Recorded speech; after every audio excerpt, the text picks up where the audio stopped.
Favourite serials இனி டிவிக்கு முன்பே சன் நெக்ஸ்ட் ஆப்ல ஜாலியா எல்லாருக்கும் முன்னாடியே பாருங்க. இப்பவே சன் நெக்ஸ்ட் ஆப்பை டவுன்லோட் பண்ணி சப்ஸ்கிரைப் பண்ணுங்க. சும்மா சொல்லக்கூடாது அமுதா, உன்னோட ஐடியாவே ஐடியா தான்.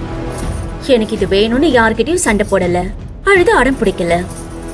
இருந்தாலும் விலைக்கேத்துறத வச்சு புனிதா இந்த வீட்டுல ஆடிக்கிட்டு இருந்த ஆட்டத்தை மொத்தமா காலி பண்ணிட்டேன்.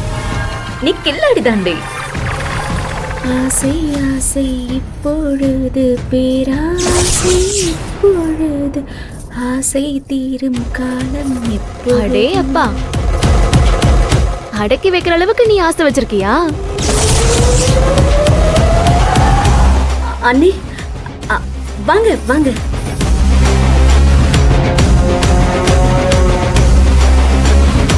நீ ஏதோ சீரியஸா பேசிட்டு இருந்த, ஆனா இங்க யாரையுமே காணுமே. நானா தான் தனியா பேசிக்கிட்டு இருந்தேன் அண்ணி. தனியா பேசிட்டு இருந்தியா? ஆமா அண்ணி, தாலி கோக்குற விஷயத்த பத்தி சும்மா நானா பேசி யோசிச்சுக்கிட்டு இருந்தேன். ஏய் அமுதா, உனக்கு என்ன ஆச்சு? நீயே இப்படி தனியா பேசிக்கிற? உனக்கு ஏதாவது பேசணும்னா என்கிட்ட வந்து பேச வேண்டியதானே? அண்ணி, இந்த ஃபங்க்ஷன் அங்க நம்ம வீட்டுல வைப்பாங்களா இல்ல எந்த வீட்டுல வைப்பாங்களான்னு தெரியலன்னு நான் யோசிச்சுக்கிட்டு இருந்தேன். மனசுக்குள்ள யோசிச்சுக்கிட்டு இருந்தத கொஞ்சம் சத்தமா பேசிட்டேன். அதுதான் நீங்க கேட்டுட்டீங்க போல இருக்கு. தாலி பெருக்கி போடுற ஃபங்க்ஷனை எங்க வைக்கணும், எப்படி வைக்கணும்லாம் உனக்கு ஏதாவது ஆசை இருக்கா? இருந்தா சொல்ல அமுதா. கல்யாணத்தை எப்படி நடத்தணும்னு எல்லா பொண்ணுக்குள்ளயும் இருக்கிற ஆசைதான் அண்ணி எனக்குள்ளயும் இருந்துச்சு. கல்யாணத்துக்கு முதல் நாள் ஃப்ரெண்ட்ஸ் கூட ஜாலியா மெஹந்தி வச்சுக்கிட்டு டான்ஸ் ஆடணும். கல்யாண புடவை வாங்க கடைக்கடையா ஏறி இறங்கணும். ஊரை கூட்டி கல்யாணம் பண்ணணும்னு எல்லாருக்கும் இருக்கிற சாதாரண ஆசைதான் எனக்குள்ளயும் இருந்துச்சு அண்ணி. என் கல்யாணம் இப்படி யாரும் இல்லாம அண்ணன் அப்பா அத்தை மாமா சாபத்தோட நடக்கும்னு நான் கனவுல நினைக்கல அண்ணி. அமுதா, ஏன் நீ சாபம் அது இதுன்னு பேசுற? நீ மணிகண்டனை கல்யாணம் பண்ணது எங்க எல்லாருக்குமே கொஞ்சம் வருத்தம் தான்.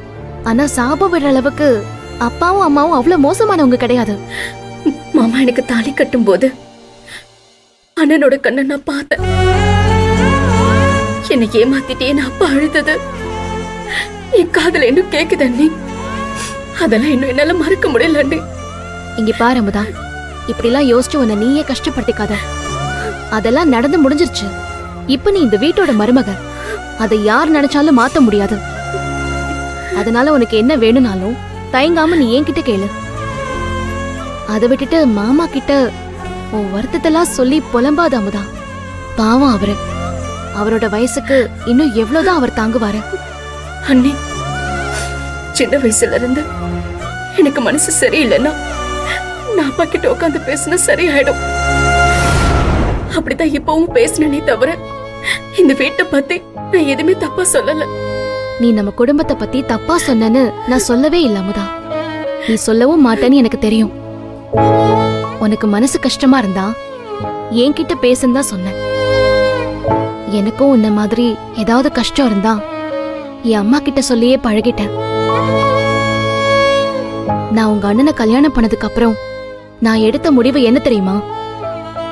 புகுந்த வீட்டுல நடக்கிற எந்த விஷயத்தையுமே அம்மா கிட்ட சொல்ல வேண்டியதில்லைன்னு நான் முடிவெடுத்தேன்.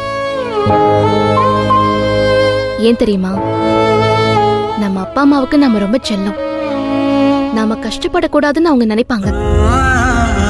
நமக்கு ஏதாவது சாதாரணமா நடந்தா கூட அவங்க அவ்வளவு கஷ்டப்படுவாங்க, வருத்தப்படுவாங்க. நாம நம்ம வீட்டுல ஒரு வேளை சாப்பிடாம கூட இருக்கலாம், ஆனா அது அவங்களுக்கு பெருசாவே